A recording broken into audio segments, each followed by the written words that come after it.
प्रणाम जी। प्रणाम जी, प्रणाम जी। आपका कुछ क्वेश्चन सर दी। हाँ जी बबली जी, बहुत आनंद आ रहा है आपकी वीडियोस। मैं तो बार बार सुनती हूँ, लेकिन कई बार ना कोई कोई बात समझ में नहीं आती, इसलिए आपके संपर्क में आने की कोशिश करते हैं हम। अब मेरे दिल में ये आ रहा था कि जो आपने पहले भी बताया मूर्ति के बारे में भी, तो हम तो मूर्ति पूजा करते हैं, जैसे शंकर जी हैं, हनुमान जी हैं, भगवान राम हैं, तो आप कृपया उसके बारे में बताइए हमें कुछ। देखिए, मूर्ति को किसने बनाया? इंसान ने बनाया ना मूर्ति को। हाँ, और इंसान को किसने बनाया? परमात्मा ने। परमात्मा ने। तो बताइए, हम किसकी आराधना करें? आराधना तो हमें परमात्मा की करनी चाहिए, लेकिन हम क्योंकि तो परमात्मा ही हम सबको बनाने वाला है। ठीक है, तो इसलिए हम किसी के चित्त की पूजा ना करके उनके चरित्र की पूजा करें, उनके गुणों की पूजा करें। ठीक है, तो इसलिए हमें मूर्ति पूजा से कुछ लाभ नहीं हो सकता। उनके अंदर जो गुण है हमें उनको ग्रहण करना चाहिए। जैसे एक मूर्ति है, मूर्ति को कारीगर कैसे छेनी हथौड़ी से काट काट कर बनाता है, और फिर उसी मूर्ति को हम मंदिर में जाकर पधराते हैं। ठीक है, और पंडित क्या करते हैं, कहें कि मैंने उसके अंदर प्राण प्रतिष्ठा कर दी है। तो बताइए, अगर पंडित उसके अंदर जान डाल सकते हैं, तो जब इंसान की मृत्यु होती है, ठीक है ना, तो फिर पंडित उसी इंसान को जिंदा क्यों नहीं करते? अगर मूर्ति के अंदर वो प्राण डाल सकते हैं, तो इंसान को भी जिंदा कर सकते हैं। ये सोचने वाली बात है। इस संसार में जो भी चीज प्रकृति के अनुसार जो बनती है, वो मिटती अवश्य। इस संसार में आने से पहले ही हमारे जीवन में क्या क्या होना है वो पहले से लिखा। कोई पंडित, कोई पुजारी कुछ नहीं कर सकता। ठीक है ना, जो भी हमारे उसमें सुख दुख जो भी लिखे होते हैं हमारी कर्मों के अनुसार, पिछले जन्म में जो किया है उसका फल हमें इस समय भोगना पड़ेगा। जिस दिन इंसान की मृत्यु आती है, उस टाइम कोई पंडित कोई ग्रह दूर नहीं कर सकता, और डॉक्टर कोई भी अपना इलाज नहीं कर सकता, क्योंकि उस दिन सब कुछ जो भी लेखा जोखा है उसके अनुसार उसका समय उसी दिन समाप्त हो जाए। तो बताइए फिर हम मूर्ति क्या करें? देखिए, हम वैसे किसी का खंडन नहीं करना चाहते हैं, लेकिन हमें वास्तव में सत्य क्या है उसको भी तो पहचानना है। मूर्ति पूजा से हमें क्या लाभ हो? अगर उनके अंदर जो गुण है उनको हम ग्रहण करें, उन गुणों के अनुसार हम चलें, तब हमें कुछ लाभ हो सकता है। पर सारी दुनिया तो जैसे हमारे बड़े करते थे हम भी करते आए, हमें ये भेद समझ में ही नहीं आता। देखिए, यही तो वो है कि हम पहचान नहीं पा रहे कि जो हमारे बड़ों ने किया हम उसी कदम पर कदम रहे हैं। लेकिन ये तो जरूरी नहीं है कि, देखो मैं आपको अपना अनुभव बताती हूँ मूर्ति के बारे में। जी बताइए। हमारे गाँव में क्या होता है कि गांव के बाहर ना एक चबूतरा बना देते हैं, और उस पर क्या पत्थर रख देते हैं, और जो गाय जो भैंस जो बछड़ा या कटरा जो देती है ना, तो उसका जो दूध है ना, वो पहले वाला दूध उस पर चढ़ा के आते हैं। और होता क्या है, फिर बाद में ना कुत्ते ही चाटते होते हैं। ये मैंने अपना अनुभव देखा है। पहले वाला मतलब जो फर्स्ट वाला दूध हाँ जी, होता हाँ, है, जिस दिन वो कटरा या वो बछड़ा उस पे होता है गिरा जब, देते हैं। हाँ, तो वो वाला जो दूध होता है वो इस्तेमाल नहीं करते घर के अंदर। अच्छा, वो पहले उनको देवता मान के चढ़ा के आते। अच्छा, देवता मान के चढ़ा पत्थर को। हाँ जी, हाँ जी, यही तो मैं आपको बता रही हूँ कि मैंने अपनी आंखों से देखा, क्योंकि 12 साल की उम्र तक मैं गाँव में रहती, ये सारा कर्मकांड मैंने देखा। अच्छा, तो उस दूध को जो कुत्ते चाटते होते हैं, ठीक है, उसके बाद जो बाकी जो बचता है वो जमीन है, कच्ची जमीन होती है, वो गिर जाता है, वो सोख लेती है। तो बताइए, अगर उस दूध को ज्ञान दृष्टि से हम देखें, अगर उस दूध को हम किसी को पीने के लिए दें, तो किसी के पेट में तो जाएगा। ये तो अंधविश्वास है। बिल्कुल, यही तो मैं कह रही हूँ। तो ज्ञान से हमें क्या करना? हमें ज्ञान से ही तो सत्य की पहचान होती है। इस कर्म कांड से निकलने के लिए हमें ज्ञान होना बहुत जरूरी है ना। अब ये तो नहीं है कि जो मेरे बड़ों ने किया फिर मैं भी वही करूं। भाई मुझे अगर अच्छा रास्ता मिला, ठीक बात, ठीक है। तो ये मैंने अपना अनुभव देखा कि उस दूध को अगर हम किसी को दें तो उससे उनका पेट भरेगा, बल्कि उस जमीन में गिरने से भी कुछ नहीं होगा। बिल्कुल सही बात है। अगर वो सारा ही दूध अगर मान लो कुत्ते के आगे रहता है, उसका पेट में जाएगा ना। हाँ ठीक है, पत्थर पे कितना चाटा, थोड़ा बहुत, बाकी वो जमीन में ही सब गिरता है। हाँ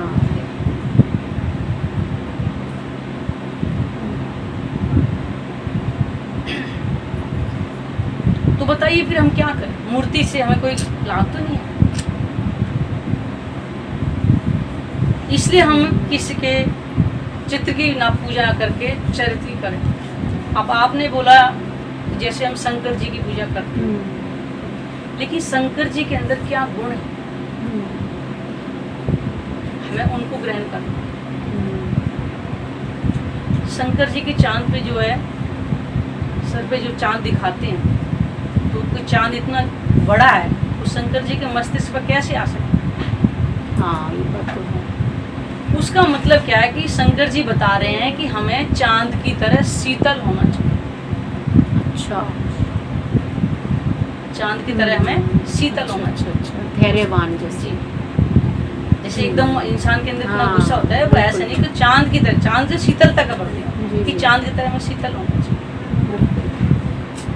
फिर उनके अंदर जो गले में सांप है, क्योंकि इंसान तो शत्रु मानता है अपने सांप को, देखते ही उसको मारने की दौड़ते हैं। इसका मतलब क्या है, शंकर जी हमें ये बता रहे हैं कि अगर कोई शत्रु भी है तो उसको भी अपने गले से लगा। अच्छा, असलियत में गले में सांप नहीं, वो हमें शिक्षा दे रहे, तभी तो कहते हैं चरित्र की पूजा कर, चित्र की नहीं कर। ये तो बहुत अच्छी फिर बात उनके सर पे जो गंगा दिखा रखी है, वास्तव में ये कोई जल की वो गंगा नहीं है, ओके, ज्ञान रूपी गंगा को ग्रहण करो मस्तिष्क। अच्छा, हाँ जी, मतलब अपनी बुद्धि से सोच हाँ के जी, करें हाँ हम जी, जो हाँ कर जी। रहे हैं। ज्ञान रूपी गंगा को धारण कर।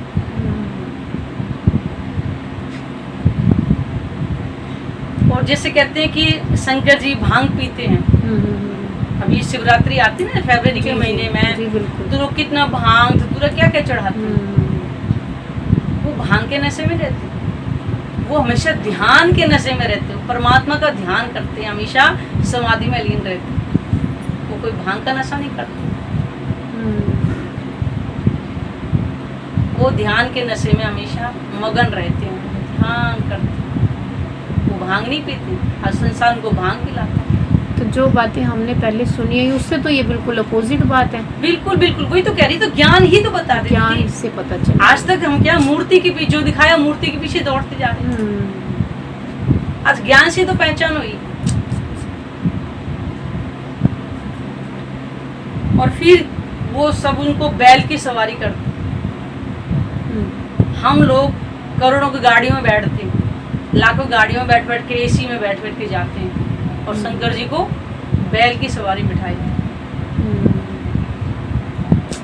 शंकर जी चारों वेदों के ज्ञाता हैं, धर्म रूपी चार पाए कहें वेदों, उन चारों वेदों के जाते, ना कि चार खुर वाले बैल के ऊपर सवारी करते हैं शंकर जी। नहीं, ये बात समझ में नहीं आई, आप थोड़ा खुल के समझाओ इसको, क्या मतलब? देखिए शंकर जी, आपने देखा होगा मिशन के साथ में एक बैल दिखाते हैं ना। अच्छा, शंकर जी की सवारी बैल बताइए, मूर्ति के साथ जैसे। हाँ जी, हाँ जी। अच्छा, तो ये बताइए कि हम एसी गाड़ियों में बैठ बैठ के चलते हैं, करोड़ों की में, लाखों की में, और अच्छा। शंकर जी को हम किस में बैठा देते हैं? बैल। हाँ बिल्कुल।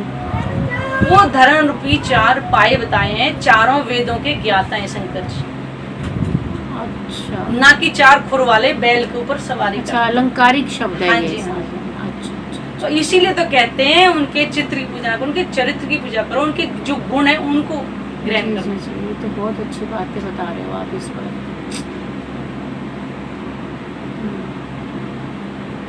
अब जैसे राम भगवान थे, जी, राम भगवान कितने धैर्यवान थे।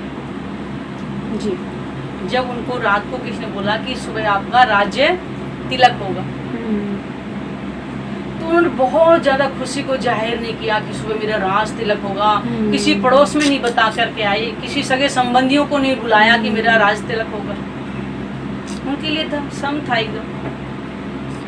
लेकिन जब सुबह उठे तो उनको बोला कि आपका राज तिलक तो नहीं होगा, लेकिन आपको 14 वर्ष का वनवास वनवास होगा। तो फिर मायूस नहीं हुए थे। जी, जी, जी, बिल्कुल। ये बात तो क्योंकि उनके लिए राज तिलक होना तब भी वही था और नहीं हो रहा तब भी सम। अच्छा अच्छा अच्छा। इसलिए हमें भी उनके गुणों को लेना चाहिए, हमें भी उनकी तरह धैर्यवान।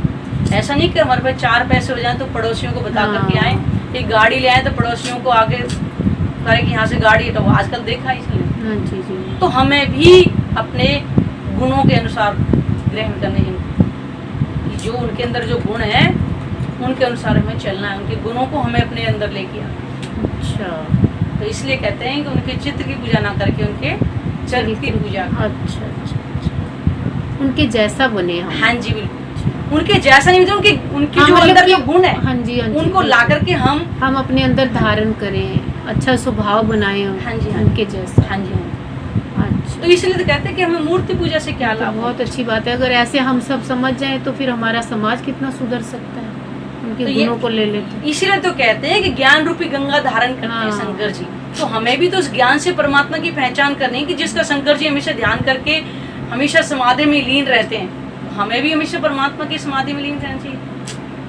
24 घंटे में हाँ। समय निकालें हम भी और परमात्मा के चरणों का ध्यान करें, हम भी शंकर जी की तरह मगन रहें। ये जब तो शंकर जी हमेशा ध्यान में मगन रहते हैं, कहते हैं ना कोई भांग का नशा नहीं करते हाँ। वो ध्यान के नशे में, वही उनका तीसरा नेत्र जो ज्ञान चक्षु का दुनिया से जाकर उनका तीसरा नेत्र खुलेगा, वो उनका जी, ज्ञान जी। चक्षु का नेत्र खुला हुआ है, तो आंख बंद कर समाधि में लीन रहते, वो परमात्मा के ध्यान में मगन रहते हैं। बहुत अच्छा। उनके चरित्र को लें तो ये तो और आसान है। अभी लॉकडाउन में मंदिरों में नहीं जा रहे हम लोग, मूर्ति पूजा नहीं कर पा बिल्कुल रहे, बिल्कुल बिल्कुल। तो ये क्या पता, देखो परमात्मा ने क्या कारण बनाया कि उनके चरित्र की पूजा करें, वो ज्यादा अच्छा घर बैठ के। बिल्कुल बिल्कुल बिल्कुल, वही तो कहते हैं कि परमात्मा घर में बैठ करके कारण ही मिलेगा। ऐसा बन गया कि मंदिरों में नहीं जा परमात्मा पाए। कहा ना मैं मंदिर में ना मस्जिद में, हाँ मैं दिलों में बैठा हूँ। बिल्कुल ठीक है ना, सही ये वो बात। दिल ही मंदिर बनाना है। जी जी बिल्कुल। तो ज्ञान से हम परमात्मा की पहचान करें हाँ। और अपने घर में सुबह शाम थोड़ा समय निकालें, परमात्मा के चरणों का ध्यान करें। जब शंकर जी भी उनका ध्यान करें, त्रिदेवा उनका ध्यान करें, तो हम भी क्यों ना उनका ध्यान करें। जी जी जी। विष्णु भगवान उनका ध्यान करते हैं। लक्ष्मी जी ने उन्हें से पूछा कि तुम किसका ध्यान करते हो, कह रही मेरे मुख में शब्द ही नहीं कि मैं बताऊं किसका ध्यान करता हूँ, बताइए। और देवी देवता मनुष्य तन के लिए तरस रहे हैं, तो परमात्मा का जो ज्ञान आया उसे पहचान करके हम भी आवागमन सुनते हैं। उनको युग युग तक होता है, हमारा 70 80 90 साल का होता है, लेकिन आवागमन तो है ही नहीं। इसलिए बहन जी हमें उनके चित्र की पूजा न करके चरित्र के जो गुण हैं उनको ग्रहण करें और हम भी परमात्मा का ध्यान करें, अपने आवागमन से मुक्ति पाएं। बहुत अच्छा लगा बबली जी, आपने आज जो बातें बताई बहुत आनंद आया, और हम कोशिश करेंगे कि आपकी बातों के अनुसार अपना जीवन जीने की कोशिश करें, उनके चरित्र की पूजा करें। प्रणाम जी, धन्यवाद आपका बबली जी, बहुत बहुत धन्यवाद। जी।